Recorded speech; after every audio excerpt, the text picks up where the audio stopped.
তা আমাদের এখন যে রিজার্ভ আছে তাতে 3 মাস কেন 6 মাস 9 মাসের খাবারও আমরা কিনে আনতে পারবো।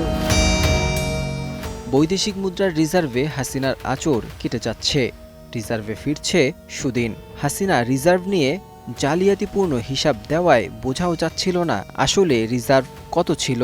তবে হাসিনা পালিয়ে যাওয়ার আগে সংশ্লিষ্ট কর্মকর্তারা বলেন রিজার্ভ $10 বিলিয়ন আছে বলে মনে হয় না।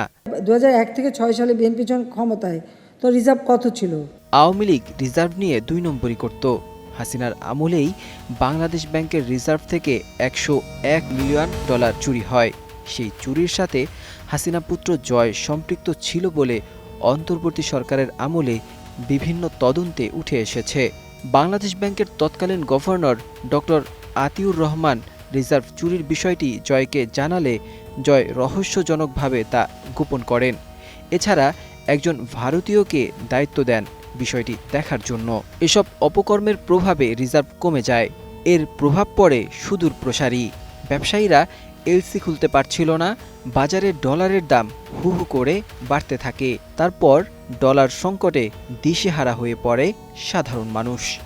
5ই আগস্ট হাসিনা ভারতে পালিয়ে যাওয়ার পর দায়িত্ব নেয় অন্তর্বর্তী সরকার। ধীরে ধীরে পরিস্থিতি ঠিক হতে শুরু করে। হাসিনার আঁচড় না থাকায় ইতিমধ্যে ফুলে ফেপে উঠছে রিজার্ভ।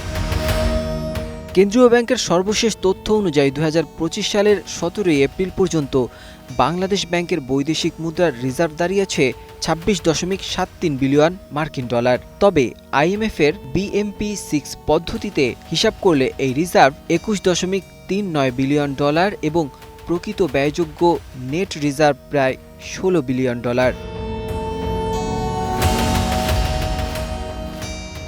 রিজার্ভ বৃদ্ধির পেছনে প্রধান ভূমিকা রেখেছে রেকর্ড পরিমাণ রেমিটেন্স প্রবাহ। এপ্রিলের প্রথম 12 দিনেই দেশে $105.24 মিলিয়ন রেমিটেন্স এসেছে। এর আগে মার্চ মাসে প্রবাসী আয় $3.29 বিলিয়ন ছুঁয়ে নতুন রেকর্ড সৃষ্টি করেছে, যা বাংলাদেশের ইতিহাসে সর্বোচ্চ। 2024-25 অর্থবছরের শুরু থেকে টানা 7 মাস ধরে রেমিটেন্স $2 বিলিয়ন উপরে রয়েছে। অর্থনীতিবিদরা মনে করছেন অন্তর্বর্তী সরকারের ব্যাংক ভিত্তিক প্রণোদনা এবং বৈধ চ্যানেলে রেমিটেন্স পাঠানোর উদ্যোগ এই সাফল্যের পেছনে বড় কাজ করছে। অন্তর্বর্তী সরকারের দায়িত্ব নেওয়ার সময় দেশের বৈদেশিক ঋণ ছিল প্রায় $3.2 বিলিয়ন। তবে ডক্টর মোহাম্মদ ইউনূসের নেতৃত্বে যুগোপযোগী নীতি ও কঠোর পরিশোধ নীতি পরিকল্পনার মাধ্যমে এই ঋণ কমিয়ে $829 মিলিয়ন নামিয়ে আনা হয়েছে। অর্থাৎ মাত্র 8 মাসে 29,000 কোটি টাকার ঋণ পরিশোধ করা হয়েছে। কাতারের কাছে আপনি জানেন পতিত স্বৈরাচার প্রচুর টাকা রেখে গেছিলেন। কয়েকশো মিলিয়ন ডলার কাতারের দেনা তারা দেননি, এবং এতে যেটা হচ্ছে যে কাতারের সাথে এক ধরনের দূরত্ব তৈরি হওয়ার সম্ভাবনা দেখা গিয়েছিল। আমাদের গভর্নমেন্ট এসে পুরো টাকাটা দেওয়ার আমরা মুভ নিয়েছি। এখন বোধহয় $37 মিলিয়ন আছে। কালকে বা এই সপ্তাহের মধ্যে পুরো টাকাটা পে অফ করা হবে। সরকার জ্বালানি খাতে 6,500 কোটি টাকা ভর্তুকি দিয়েছে, যার ফলে এলএনজির ইউনিট মূল্য 70 টাকা থেকে 30 টাকায় বিক্রি করা সম্ভব হচ্ছে।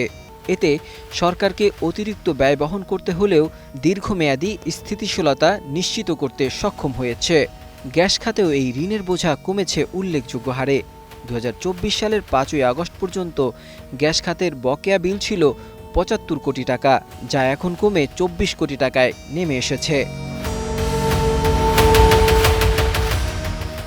রেমিটেন্স বৃদ্ধি, ঋণ পরিশোধের গতি এবং জ্বালানি খাতের সংস্কারের মাধ্যমে বাংলাদেশের অর্থনীতি ধীরে ধীরে স্থিতিশীলতার দিকে এগোচ্ছে। অর্থনৈতিক বিশ্লেষকরা মনে করছেন অন্তর্বর্তী সরকারের নেওয়া নীতিগত সিদ্ধান্তগুলোই এই ইতিবাচক পরিবর্তনের মূল চালিকা শক্তি। এই সংস্কারের ধারা অব্যাহত থাকলে বাংলাদেশের অর্থনীতির ভিত্তি আরও পোক্ত হবে বলে আশা করা যাচ্ছে। Desk report, 21 television.